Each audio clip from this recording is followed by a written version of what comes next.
Hello and welcome. In this episode of the Cole Memo, I will be speaking to people that are licensed to transport cannabis in the state of Illinois. In case you didn't know, the Cannabis Regulation and Tax Act of 2019 created a few new license types, and one of those license types was the cannabis transportation license. More on that in a moment. You're tuned into the Cole Memo. This is your host. I am your host, Cole Preston. Every episode is released in audio, video, and transcript format. To find the transcript, audio, or video version of any episode, please refer to the description of the episode that you're listening to now. Within that description, you can find a link that will take you to our website, which will display the transcript for this episode and the platforms where you can find this episode in audio or video formats. If you're unable to locate the episode description on whichever platform you're listening from, simply take note of the episode number and visit thecolememo.com.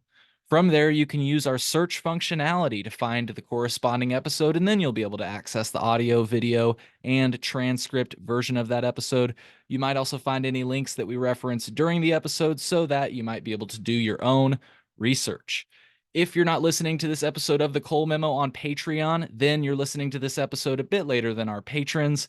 To become a patron, go to thecolememo.com/Patreon. It only costs $3 a month, and it allows you to get access to our episodes as they release. Another great way to support our show is by going to thecolememo.com/support. You can make a contribution of your choice, one time, monthly, or yearly. Once again, that's at thecolememo.com/support. I got to give another shout out to our friend Tom G. He's our most recent contributor at thecolememo.com/support. If you're not able to contribute, that's okay. One of the best ways to support our show is absolutely free. Subscribe to or follow our show. Leave us a positive review from wherever you're listening to us from.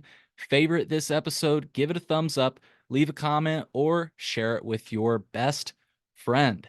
Today is May 6th, 2024. Enjoy this episode of The Cole Memo. Okay, so I am joined by 3PC, also known as third-party carriers in Illinois, the Illinois third-party transporters. I'd like to have you all introduce yourselves, but first I just want to say that if you want to follow 3PC on social media, I'm displaying their new social media account on my screen right now. We'll also have the handle in the podcast description. So if you want to just click on that and get connected with them, give them a follow, uh, you can do that.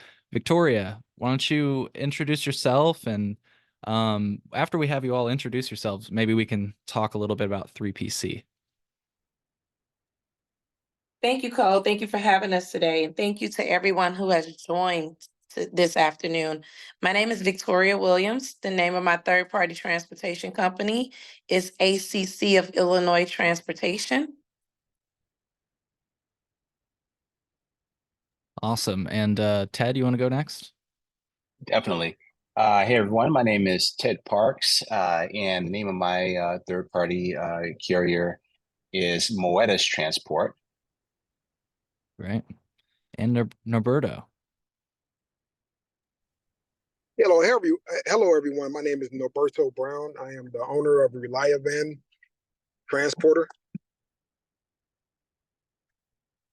Great. Thank you again for all of you for joining. And Victoria, or I don't mean to volunteer you, Victoria, whoever wants to tell our listening audience a little bit about 3PC Illinois. You want to, Ted? Definitely.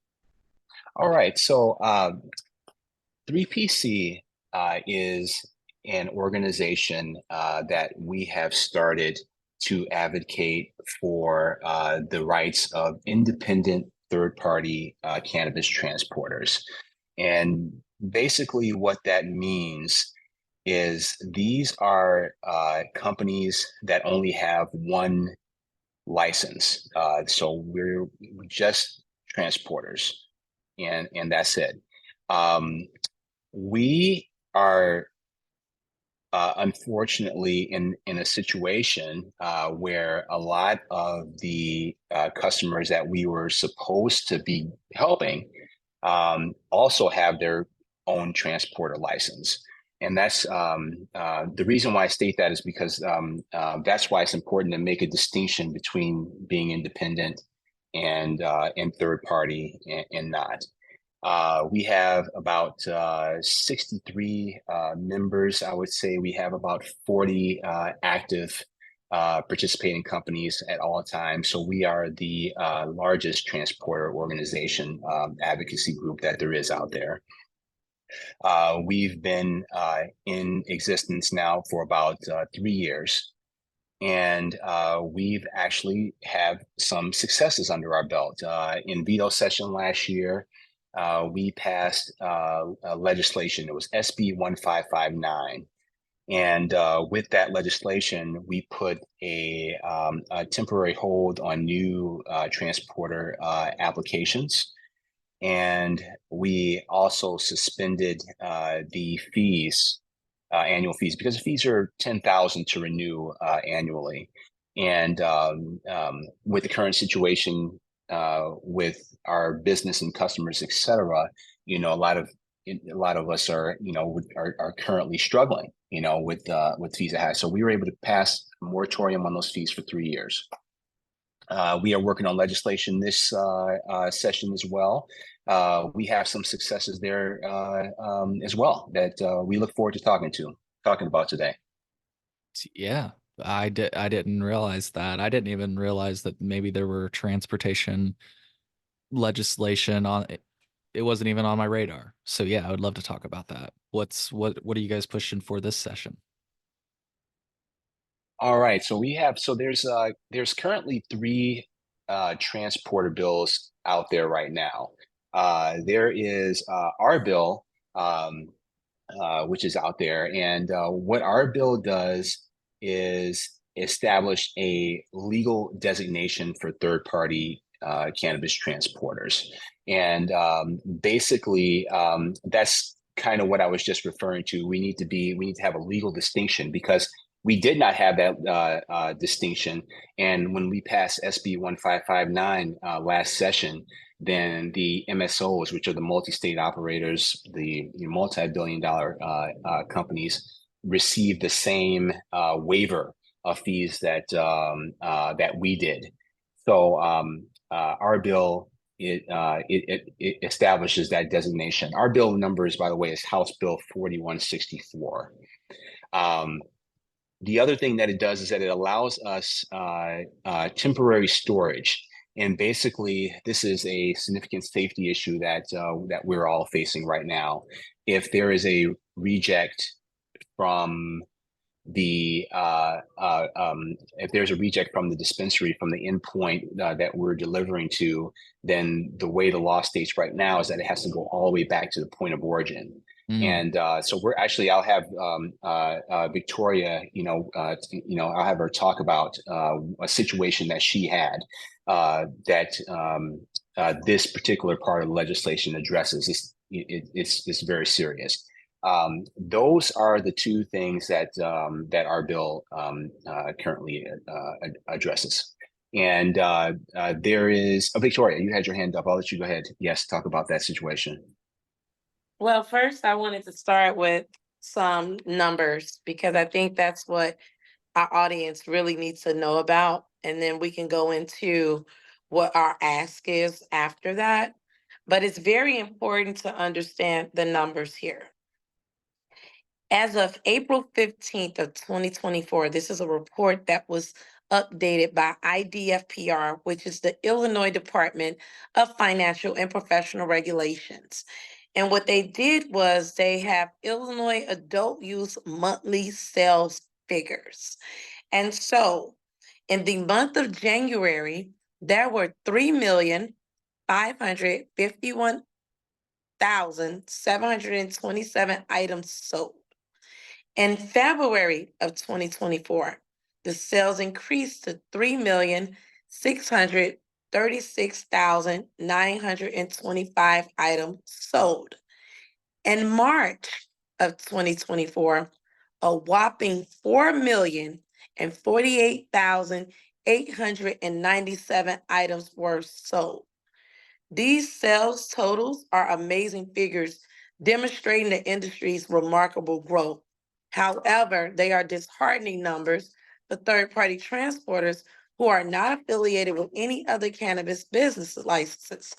Despite over 4 million items sold in March alone, these independent transporters struggle to secure consistent work from producers behind sales. The work they do manage to obtain is often the least desirable. Um, it's transported to border towns like Collinsville and Fairview Heights, um, Moline, really, really far dispensaries. Even when making these deliveries, they barely turn profit. And worse yet, sometimes the products get rejected at their destinations and the transporters receive no compensation at all. This issue is compounded by the state law mandating 2 drivers in a vehicle at all times and the compliance that we have to spend thousands of dollars on just to become operational and operational. So what we're trying to do now is we're trying to figure out how to monetize these licenses for license holders and also make these where they can run their businesses more efficient. And so I'm always a huge advocate as it relates to the third party transporters 3PC. And because we have multiple bills out there, I always tell people you do not have to be against one bill to be proactive for another. You can literally support as many bills as you like that align with your values and what you want to see happen as it relates to change in this state. With that being said, there are multiple transportation bills out on the floor at this present time. And despite who bill it is, the transporters absolutely need relief of some sort. So it And sounds I'll like, pass it back over to you.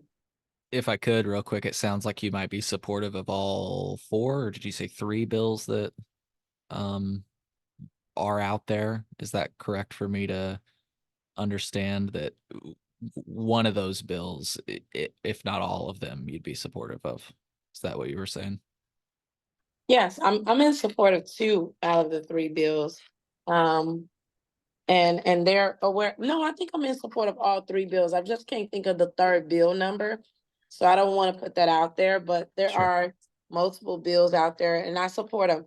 And the reason why I support these bills is because these bills have all included one important factor, which is storage, redelivery window, some sort of relief for emergencies as it relates to drivers and things of that nature. And so that information is in all 3 bills, and that's why I support those bills. And sorry to keep taking us on a tangent because you just passed it over to Ted, but I just want to make sure I'm understanding correctly. I got 2 quick questions. Mhm. I think the thing you just talked about, I've heard of. It's this idea. I've heard that like some transporters, for example, that live like way down in southern Illinois have to really plan out if they're going to northern Illinois because they have to get back in that same day. They can't like leave am I right on that? You guys are all shaking your head. It sounds like I'm right. Yeah. That's correct. And that's Mhm. what you meant for relief on is that what you meant by that? Was I connecting the dots correct? Absolutely. I gave a scenario on the last meeting we had that consists of elected officials, CBAI, the cannabis crew, regulatory and oversight office for those who don't know who crew is. And gave them a scenario in which I had to have my drivers to leave product at a dispensary. And the dispensary called back. My drivers were stuck at this dispensary for about 6 hours. And this dispensary is pretty far. I don't want to put a dispensary on the spotlight, so I won't say a dispensary name or the city that they're located in. However, it turned into a 16-hour workday for my drivers, and I, basically did not turn a profit. We lost money. and one of my drivers were on the verge of having a medical emergency because he was sitting in the vehicle for so long, waiting on them to actually count product, and was a diabetic and his sugar was low. And we have absolutely no provisions in place as it relates to public safety and health. And what happens if a driver gets sick and they're in the middle of nowhere with product? What happens if there's a blowout? What happens if there's rejected items? We have to bring product back to whatever facility you transport it for. So let's just say, hypothetically, Carbondale, Illinois is 4.5 hours south. So we are located in Aurora, Illinois. So you're driving down 4.5 hours, and then you have to drive back another 4.5 hours. That's 9 hours before you touch the dispensary if you have to go to Chicagoland stores, which is the BLS 5 region, where most dispensaries reside in this state.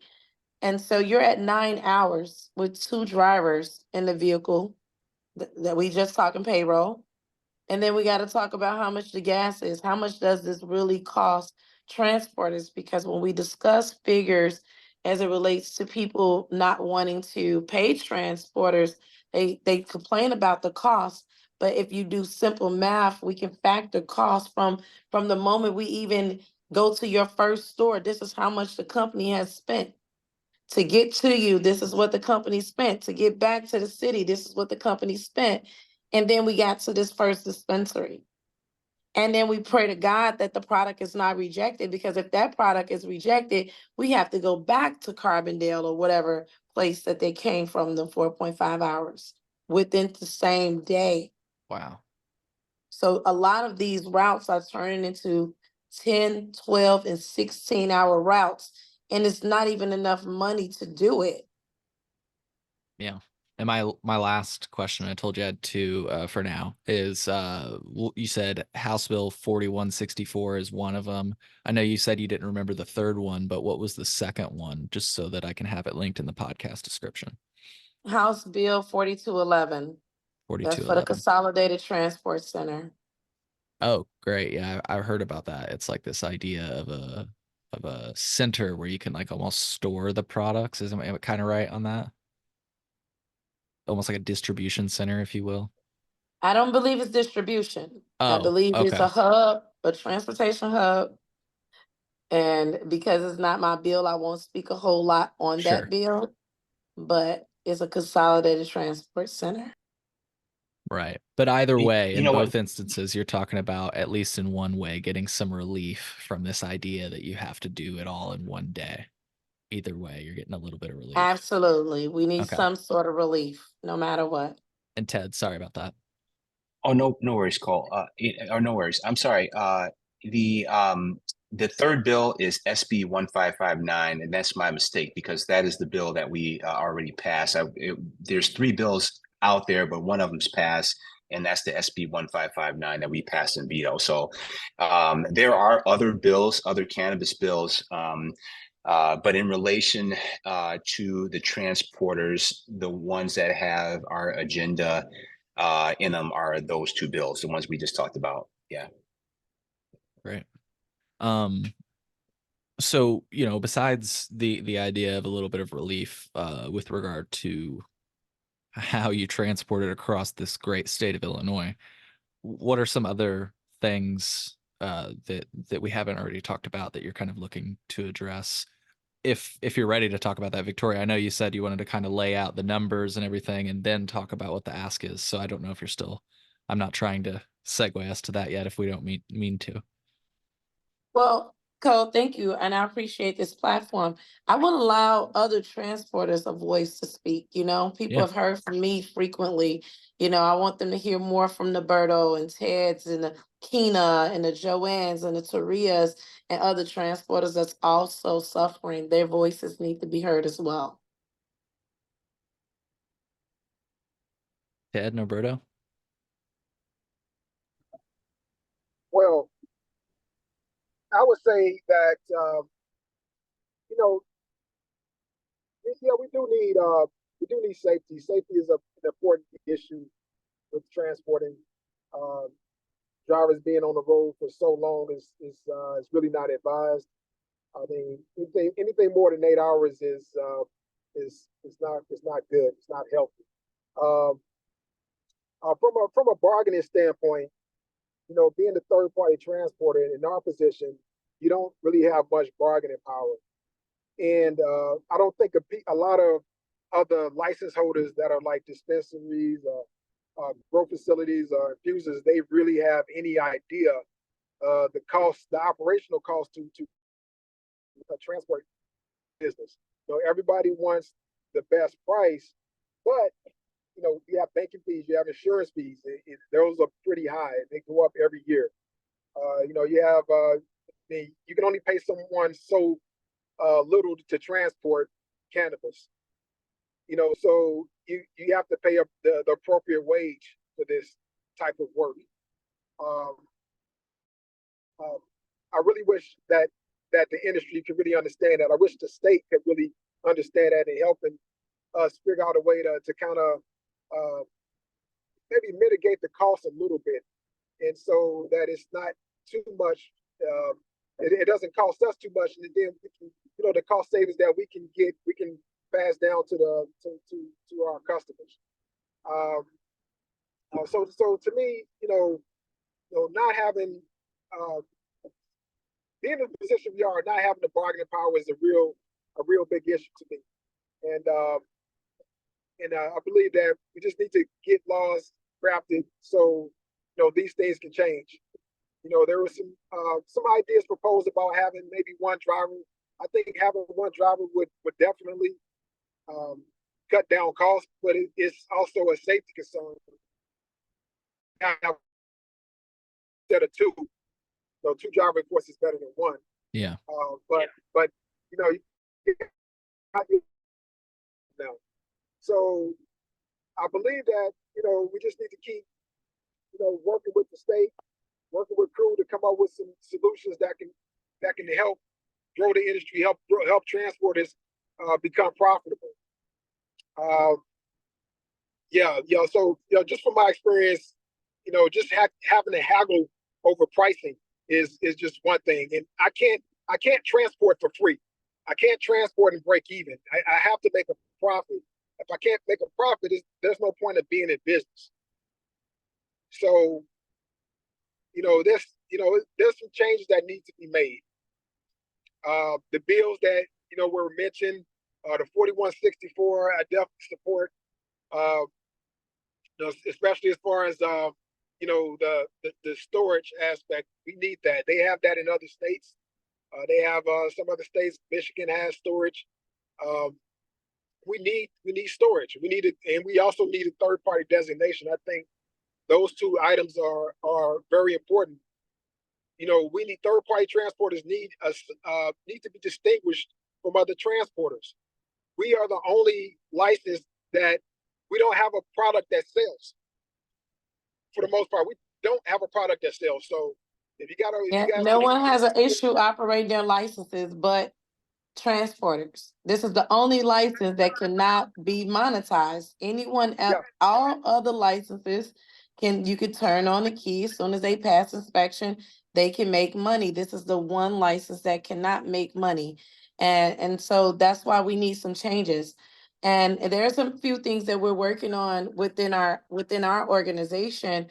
And one of them is having those conversations with the MSOs. And I won't mention the name of an MSO, but we had a meeting with one on Friday to create a working group. We would like to work directly with them to figure out how we can develop mutually beneficial solutions in this ecosystem. It makes no sense to staggering sales numbers, yet third-party transporters struggle to get consistent work. And so I think if we come together and try to figure out how we can make this thing work and how to monetize these licenses, that's extremely important. Ted, wanted to give you some space. I know earlier it looked like you were about to say something. Yes. I'll just everything was said beautifully, and I think, Roberto and then Victoria, pretty much covered, all of the basis and painting a picture of what we've gone through. I know that my partner and I, we're social equity. We're all social equity here. And what that means is that you meet a criteria where you were adversely affected by the drug war. And I know that the community that I lived my whole life in, and also my partner, has been adversely affected by the drug war. I grew up in Chatham, and my partner is in Brighton Park. And these are areas where there's been shootings. My best friend was shot and killed over cannabis. And I mean, when we were kids, his mom, had to come to my door and, told my mom and I that, and I just remember falling to the ground, you know. So this program, like Victoria said, there's billions and billions being made, okay, on cannabis now. Okay, and this program was established so that the people in the community can participate in the industry, and there can be some type of uh, something can be given back to us from having endured what we have. Victoria also has a story, that's very, very impactful about her family as well. And it's failed. This program has failed. We are actually and many of us are actually in a worse position than when we started. I know that my partner and I invested tens of thousands of dollars. As a matter of fact, we invested right now we're over 55 grand. Okay. And just to get started, it costs us 40 grand. Okay. We had to use a consultant, there's 400 pages of documents, 6 hard drives. And there's an enormous process that you have to go through in order to get the license. And so very costly. We went through all of that. We got the license only to find out that all of the business that we were supposed to be able to go right up to the door and get. We're the cannabis transporters. They're transporting the cannabis themselves. They were given the cultivators, the big cultivators were given the same license that we have, without them having to go through any of the same processes that we had to go to. Okay. And now they've got their infrastructure all set up and they don't want to give it up. They've got their trucks, they've got their people that they've hired, and they've got everything set up, and they don't want to give us any business. Okay, so that leaves the craft growers. All right, and the craft growers don't have consistent grows. Okay, they're smaller. As a matter of fact, all the craft growers together, I think their canopy space equals 1 cultivator. Okay, and they have pricing issues as well. I'm a member of the Craft Grower Association, and there's times when they have jobs where they have $700, and like Roberto said, we have to recoup our costs. We have to make something, even if it's $100. So sometimes our transport will be 6. And then so they're not making anything. So if we can't get the craft growers and we can't get the MSOs, then where does that leave us? We're many of us are in a worse position than when we started. So it's something, in my opinion, that should be national news, because you've got minority businesses that have been essentially flipped upside down on their head and taken advantage of. Okay, put in a situation where they're at a financial loss. Okay, when the program was supposed to help them. Okay, and now they're losing everything as a result. That should be a national story, and maybe one day it will. But this is what has to be corrected. I'll just hand it over to Victoria. She had her hand up there. Victoria, did you have something to say? You're still muted if you did. No. You said in the chat, I don't know if you want me to read that. I can read that. No? Okay. I had, a few different ways I could go with this, but I still wanted to give you space. I had some questions for you all, just like from the perspective of a transporter, but I wanted to continue to give you the space in case that, because we were just talking, I didn't even think about it that way. You made a really good point, Ted, about the canopy size of what could be the craft growers and obviously isn't right now. As I've reported on in the past, and I can plug my article here in a moment, there's only like 11 craft growers that had received operational approval when I had written my article. I recently wrote a new article that a few more had been approved. Now, this wasn't recent news, it was just something I missed that I recently posted about. So on April 29th, that number increased to 13. The last time I had written about this subject, it was 11. So if you want to read the article I had written about the craft cultivators and all the issues they face, including the fact that most of them actually, just reference the article, I will say a number of them were not even selling their own cultivated product. So that adds to your point, Ted. I feel that, not only are these canopy spaces smaller, just even if they were all operational, some of them aren't even operating their canopy space yet. They're actually using these kind of as kind of manufacturing centers, if you will, using sourcing from the other canopies. So it's like the same issue. Victoria, go ahead. I mean, honestly, all and the infusers are struggling as well. Right.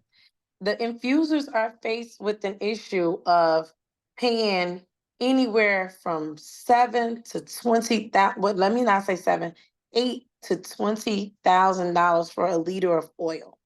And in the state of California, you can go get you a liter of oil for about $1,200. So when you start thinking about manufacturing a product, you got to go buy your oil and you'd have to source it Yeah. because not all these cultivators are giving the social equity infusers good oil. But why would they? Right? Right. Why would they? If you guys are selling the exact same product, I'm going to give you this to make your Pepsi, and I'm over here making Coke. Right. It Well, and wouldn't I happen, right?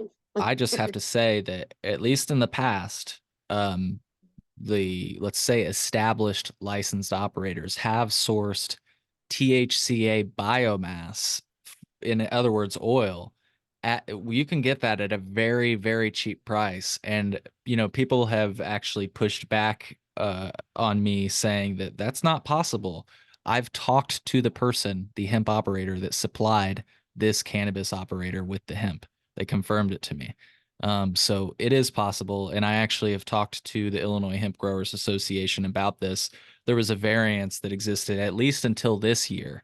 I presume it was extended, but I've not seen any proof that it was extended this year. But at least up until January, or I guess the end of December of 2023, this variance still existed, which allowed you to source THCA biomass among other hemp derived cannabinoids. I've had other operators, I'll just say on my show really quick, admit the same thing. Marimed, for example, they said that for all of their edibles, they're using hemp derived cannabinoids, and mostly using hemp derived cannabinoids is what I believe they said.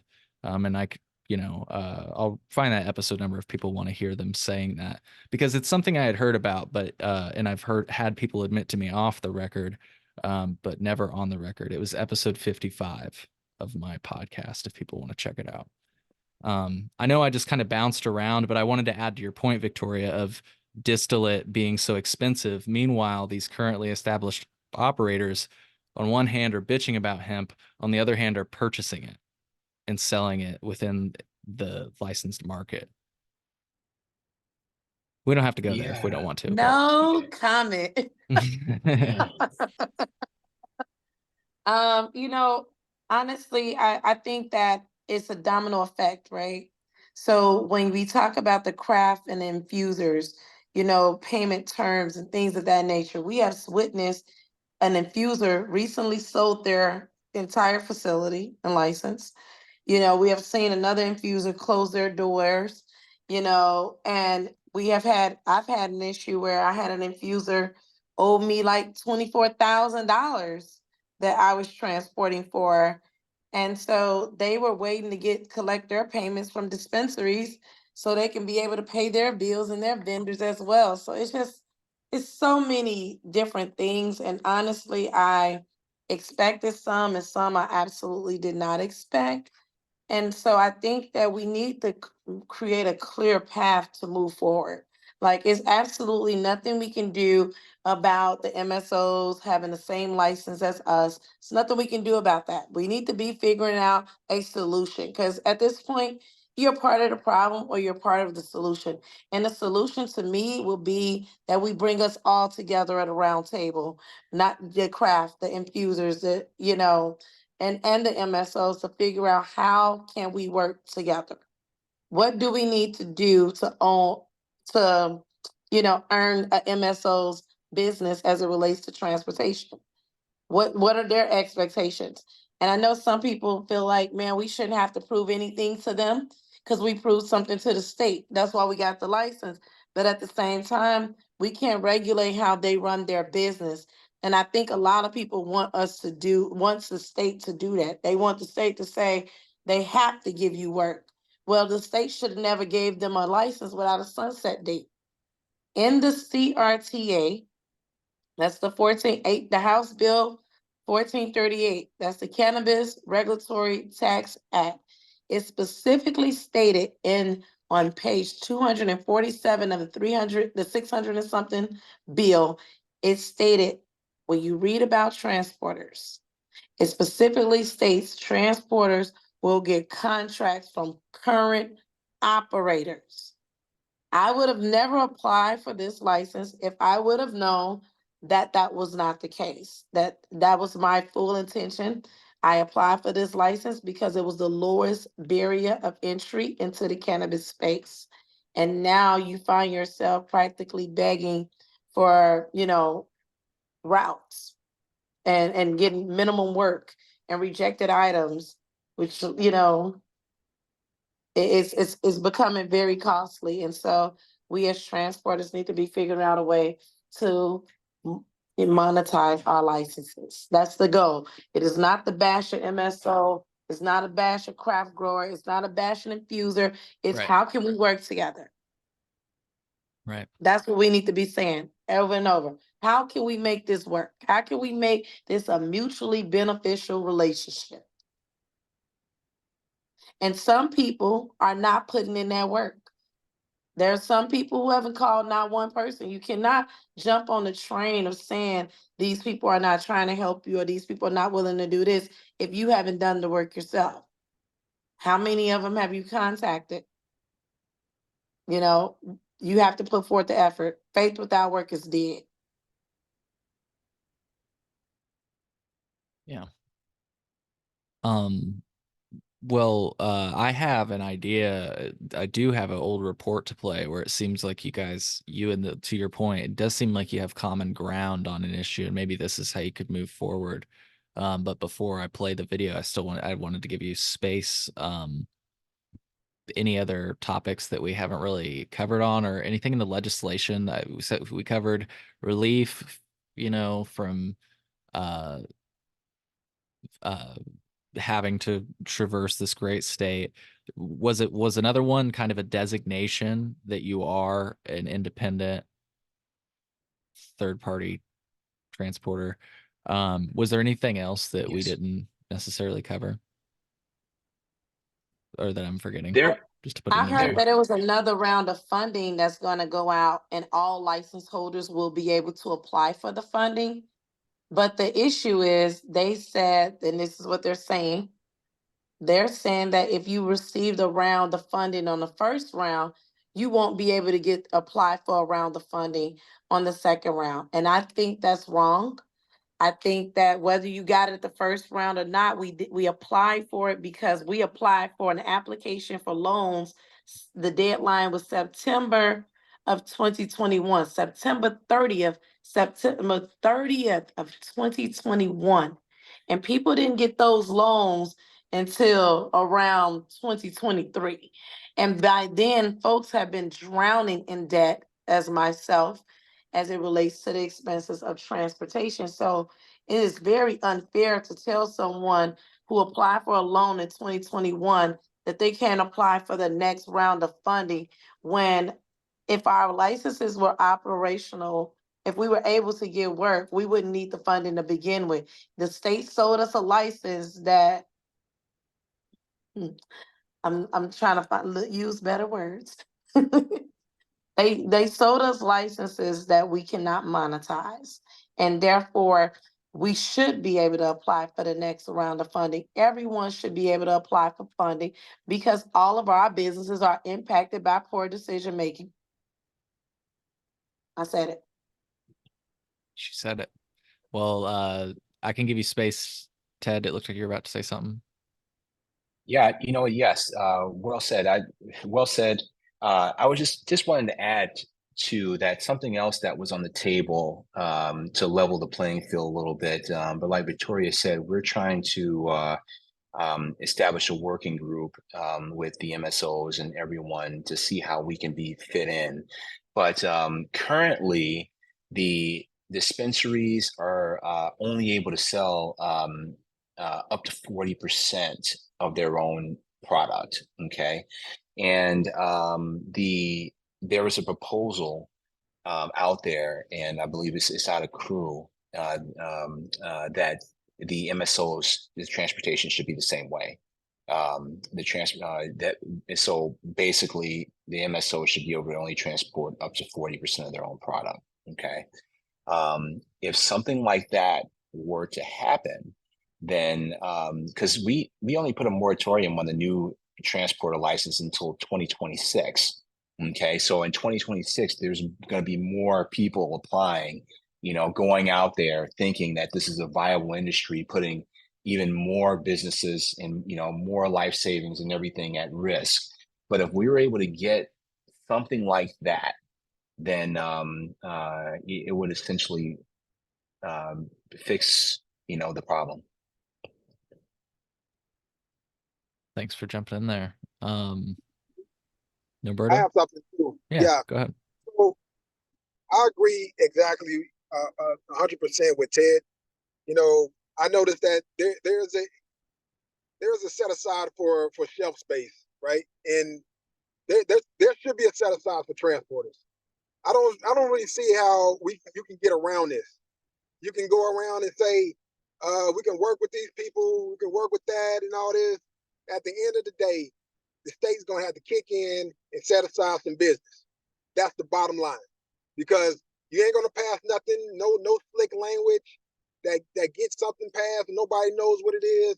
Everybody reads these bills, it's all in the air, and nothing's gonna happen until the state comes in and says, hey, this is something set aside for transport. So third party transporters, guys, this is your business. We gotta set some business aside. Everybody that's got, you're cultivating, you're growing in it, you have to set aside a certain part of this business for third party transporters, because you cannot create a license and no one has nothing to do. This is ridiculous that they have created a license that everybody has. If you don't have any, why don't we just create patents that everybody can utilize? They have patents for a reason, so folks just can't sell your product, okay? Encroach on your territory. But in this case, nobody was selling nothing. Everything was illegal at a point in time. Now it's legal in the state, and everybody got their hands. Everybody want to be vertically integrated. That's the problem. Everybody's vertically integrated. You created a license, but everybody can still be vertically integrated. Now, our license, we can't do a doggone thing with it. This is crazy. So the state needs to kick in, set aside some business for us. Plain and simple. There's nothing going to happen. We can definitely work with MSOs and figure out a way to make sure that we are compliant and that we are up to their standards. That's not too hard, not too much to ask for. But just because it's their business too, they have a right to make sure that transporters are definitely compliant. But at the same time, it's like, hey, what are we going to do? What are we going to do? And something needs to change. I don't see any other solution to this. There's nothing magical. It's nothing magical. You wonder why some companies are making tons of money because maybe they got cheap labor or maybe they got some other competitive advantage. But there are competitive advantages out there. But I don't really see any other way. We do need third-party designation. We do need storage. We need some business, plain and simple. And I think that the state can do it. I think Crew can come up with some creative ideas. The state, now all of them can come up with some creative ideas. We can work together to get us some market share. That's plain and simple.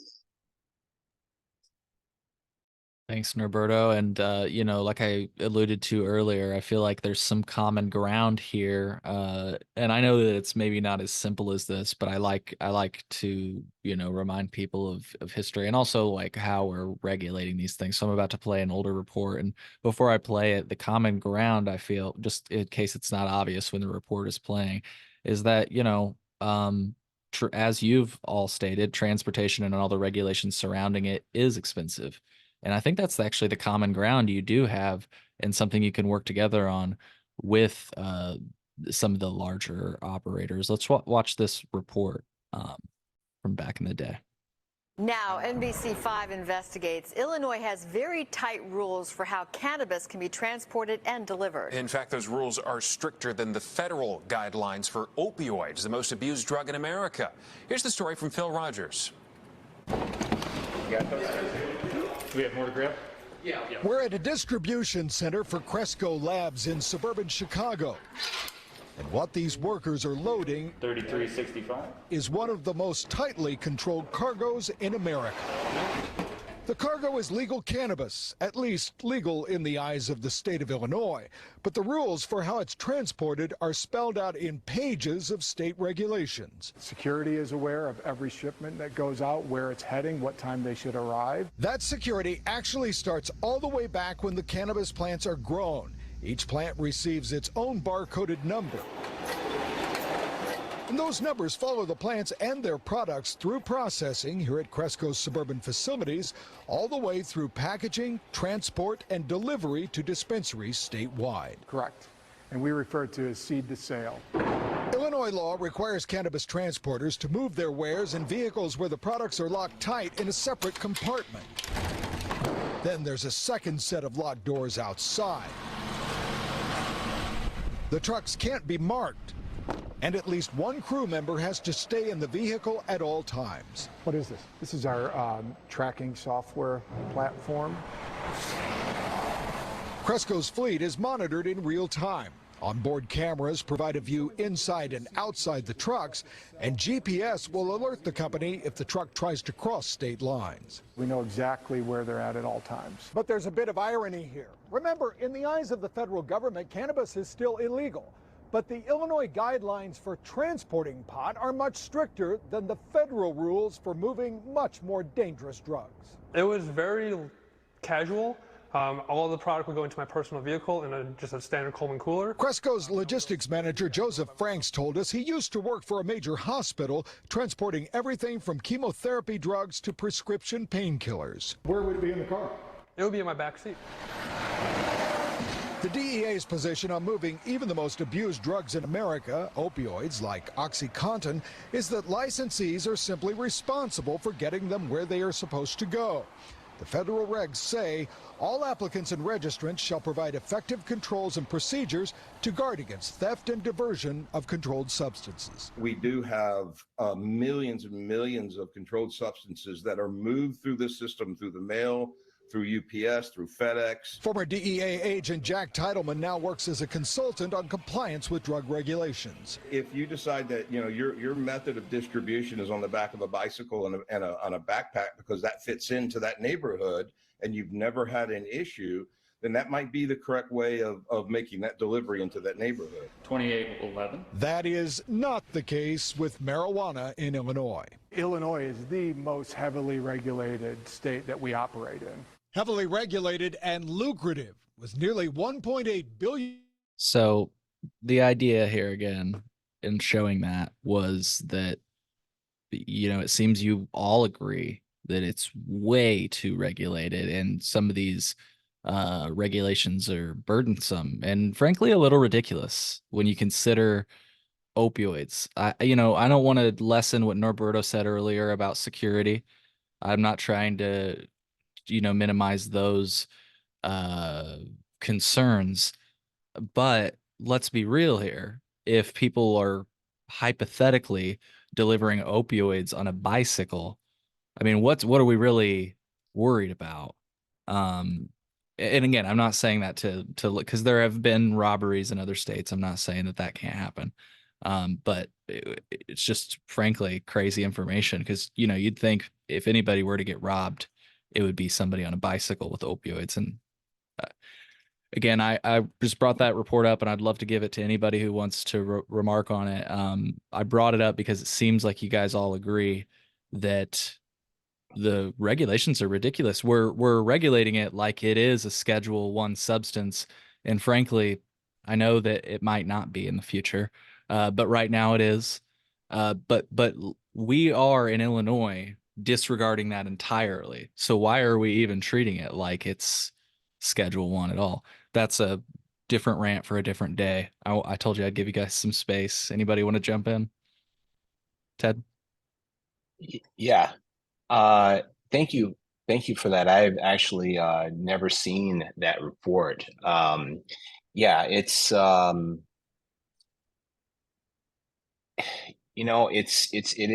really just breathtaking. We actually had an individual on the last call that we had, and she was speaking with several individuals that were on that call, which were they were representative from the state there, representative from CBAI, which is the banking association that represents the MSOs. And on that call, You she meant said that business she association. transported. You meant Yes, that's business. business. I'm sorry, business associate. Sorry about that. Yeah. Yes. Um, uh, on that call, she said that I was transporting, is one of Victoria's friends, actually. She said I was transporting in Oregon, okay, for years, and it was just me Yeah, carrying Portia around the Mittens. She's totes. been on my show in the Yes, past. Portia. Yeah. Yeah, Told the yeah, story. yeah, yeah, just her. And she said if there was a problem with the reject, she would be able to just kind of leave it in the tote, they would deal with it. They had a process for that, where it's a whole different situation. Now I'm not comparing Oregon to Chicago as far as crime. I don't know what it is, maybe it's comparable, maybe it's not. But there's a huge chasm in between what we're doing and what they're doing. And what really makes it baffling, absurd, is that, like the guy said in the video, is that there's addictive drugs, opioids, okay, which is decimated, people's lives across the country. It was an epidemic. These are the most dangerous drugs, and there's a guy, carrying them around from place to place on his bike, and that's legal, and yeah, so that's all I had to say about that. Yeah, no, and I hope you didn't think me. I just messaged Victoria back because she asked how much longer is the call. I was just letting Oh, her know we can for wrap sure. soon. I did not mean to cut Yes. off your point at all. Yeah. And I just Oh, want to yeah. Yes. I just want to underscore it. That Yes. bike thing, that bike analogy Yes. from the Yeah. DEA consultant is just crazy. When you, Norberto, I think Yeah. you're in your van right now that you've probably spent just thousands of dollars putting Yeah. shit into. And it's not that that's not going to be a good investment for doing cross state trips, but let's just say there's a dispensary that opens up down the road and you could do it in your car or bike or something like that. Like, why, if you have a license, does it really fucking matter? Your job is to get it from point A to point B. If you lose it, like that's just your problem, frankly. You know? And as you guys have said, that already happens anyways. Sometimes you fucking drive across the state and then they get turned down. So it's happening already, a loss at least, right? So again, I don't know. I digress. I could go on and on. The last word, any of you, we can wrap here. Any final thoughts before we go? Ted, Victoria, My Norberto? final thoughts is Support third-party transporters, support 3PC. We need some sort of relief. The state should be looking to subsidize this program to offer relief to transporters, which is something I'm gonna be working with other transporters, and hopefully we can introduce something new in the veto session that will support 3PC, third-party carriers in the state of Illinois. Thank you, Cole, for having me on. I really appreciate you for, putting this out here and letting our voices be heard. We ask for people to continue to support us in our fight to monetize our license. There are so many transporters who paid $10,000 for a license that has not made $1. It's important for people to know that because this state is making millions of dollars. Wait, we crossed into the billions. Sorry, billions of dollars, and transporters haven't made one. That's not okay. Yeah. And sorry, I was giving you the final word. Can I ask you all one last question as a final word? And Victoria, feel free to weigh in again here as we exit. Is there an analog here? Because like I drive by the liquor store sometimes and it's like you can just get it on Uber Eats. So it's like, I don't know, like liquor, I mean to say, liquor. Is there an analog or an analogy in other states? Like I remember in Nevada, for example, this is a way different analogy, and sorry I keep going, but in 2017 the liquor industry actually worked their way into being the only transporters. That's not the case anymore, and I don't want that to be the case, but I'm just asking, like, I just had that thought, and I'm sorry, I know we were wrapping, but That's a very interesting thought, Cole, because the liquor industry in Illinois is trying to take over transportation. They're oh trying to ease shit, their way in and steal it from us too. damn. Yeah, so the people that's been impacted by the war on drugs, at the end of the day, I don't think that they're ever gonna have the relief that we thought and that the state had intended to happen, because the implementation of it just sucks. It's not happening. And the liquor commission, they're trying to take over transportation and cannabis. Yeah. Well said. Thank you for addressing that. And sorry, Ted and Roberto, last word and we can wrap. If you guys have anything No, to thank add, you if you so don't. Cool. Cole, thank you so much for this opportunity, man. You're awesome. Love your podcast. Thank you for giving us the opportunity to speak about this today, these important issues today. Absolutely. Thank you for joining me. Yeah, thank you, Cole, for having us on. I really appreciate you giving us this platform to really address our concerns as third-party transporters. And I would like to also I would like to also state that we as third-party transporters, we're all working together right now. We're all united. We're working together to come up with solutions that works for everybody right now.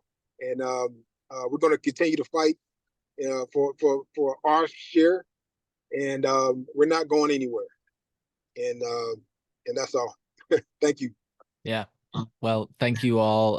If you're still listening, I really enjoyed this conversation, and I just want to thank Victoria, Norberto, and Ted once again for joining me. We'll see you all in the next episode of the Cole Memo. Take care.